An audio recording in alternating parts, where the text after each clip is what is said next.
Before we jump into today's episode, I wanted to let you know that there is a masterclass coming up very soon. Head over to donnaeade.com/5 power pillars.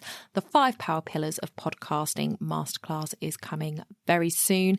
Check that link for all the details. All the details will be in the show notes as well. That is donnaeade.com/5, the number 5, power pillars, all one word. Let's jump into the show. You're listening to the Mindset and Action Podcast, the place to be to grow and streamline your business. I'm your host, Donna Eade. Let's jump into the show.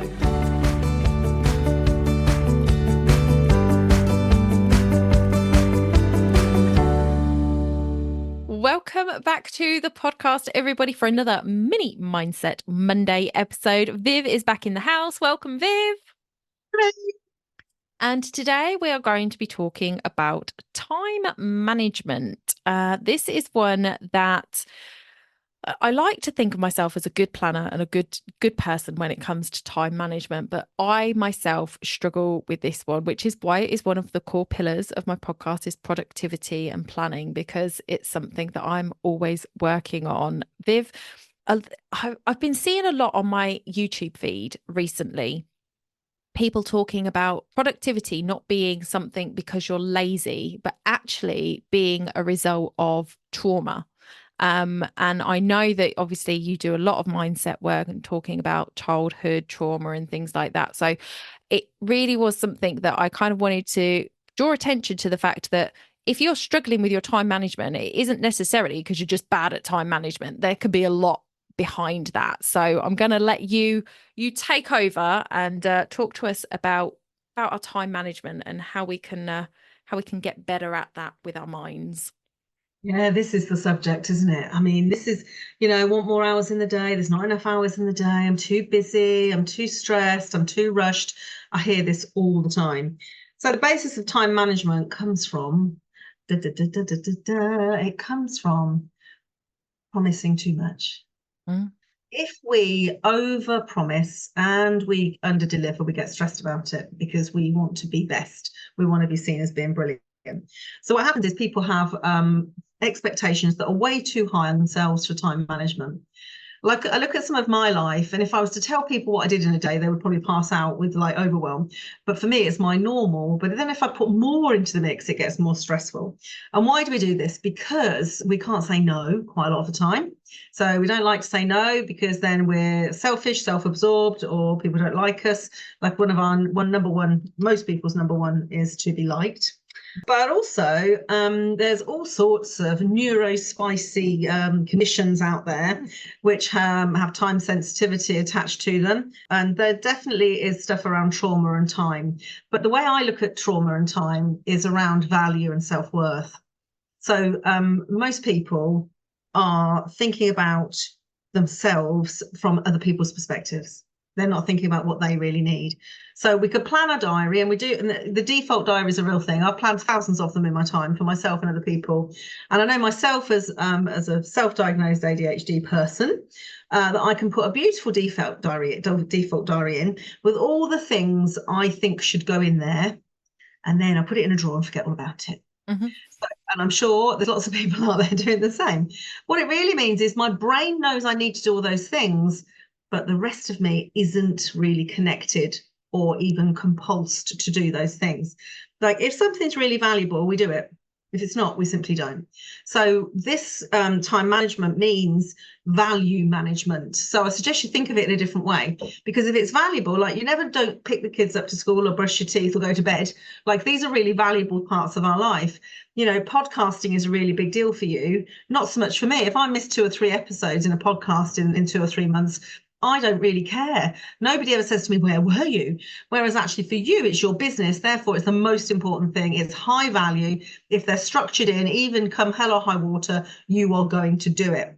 So the trick with time management is value management, and call it that. What is valuable for me in my time, in my day, in my week?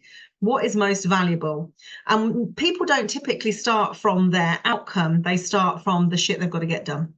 So it's not a case of the value is, oh, I need to build my business. I need 2 more clients this week, let's say. It's, I've got to fill in the tax return. I've got to get that email over to so-and-so because they asked me for it. Oh, I've got to take the kids here. I've got to go shopping. So actually, we're not looking at our goals with regards to time management. We're looking at the stuff that is, it's important, but it's got the most urgency to us because somebody else is relying on us. Whereas actually when it's a value-based thing, it's for us, for our future.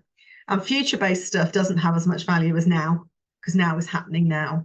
So the way that I do time management with clients is to help them think about visualize their future self. And I do a lot of this work, and I do more of it come December, because their future self values things that we don't value right now. Like your future self, who has, 20,000 podcast viewers. I don't know how many you have. She has a very different way of thinking about her time and her skills and her tasks than the one sitting here in front of me. So this way we can avoid avoidance. We can avoid lack of productivity in the right areas, because we can be really busy, but busy doing nothing, can't we? I don't know about you. I can sit at my desk for 2 hours. I think I'm working. I've checked Facebook 28 times. I've probably put an Instagram post out. I've checked my emails 12 times because they've buzzed. I've not really done anything in those 2 hours. Realistically, it's not really about, it's not being about productive. It's productive about the right things, to getting the right levels of productivity. So that's what I say on it, really. And if it is time sensitive, leave some space into the diary as well. So the first thing is, it's a bit like when I plan my diary, my diary is all planned out for 2025, by the way, completely, Natalie, with the products I'm going to launch, with the sessions I'm holding, with holidays I'm having, everything. So start with the most important thing, which is me, my holidays, my time, and I block that out. And then I start with what's important for the business. So I'll go into the values of what I want to achieve for the business, how many people I want to serve, how I want to do it, and I'll plan my diary. And then everything else sits in there, the actions to achieve those goals. So people don't think about goals when they're looking at time management. They look at productivity, they look at getting shit done, but actually the goals are the most important thing. Otherwise you're a busy fool who's not feeling very successful. Yeah, I hear That you. answers the question.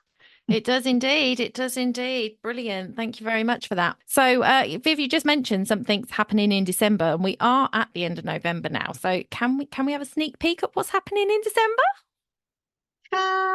You can. So my mission is to get everybody working from their future self, because the future self has got loads of, like I was just saying, has got loads and loads of ideas. She knows best, or he knows best, whoever's listening. And so I'm running something called 5 to Thrive. It's a short program, very affordable. It's 25 quid, trying to make these things affordable. It's delivered to your inbox, and it's basically 5 minutes a day.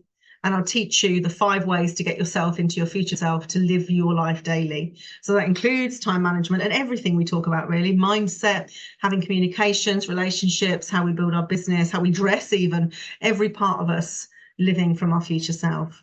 Because otherwise we live from past versions, and those past versions are typically not what we want anymore. Otherwise they would be now versions. So that's the long and short of the program. So thank you for asking, and Brilliant. You are welcome to join. Fabulous. We will make sure that the link is available for you as soon as it goes up, guys. So make sure you check the show notes for that, and all of Viv's stuff, her website, her networking meeting, all that jazz, always linked below. If you've got any questions for us, please feel free to use the text me feature, or come over to the Facebook group Start Podcast UK and join us in there, and we'll be sure to answer them. Thank you very much for your time today, Viv, and we'll see you in the next one, guys.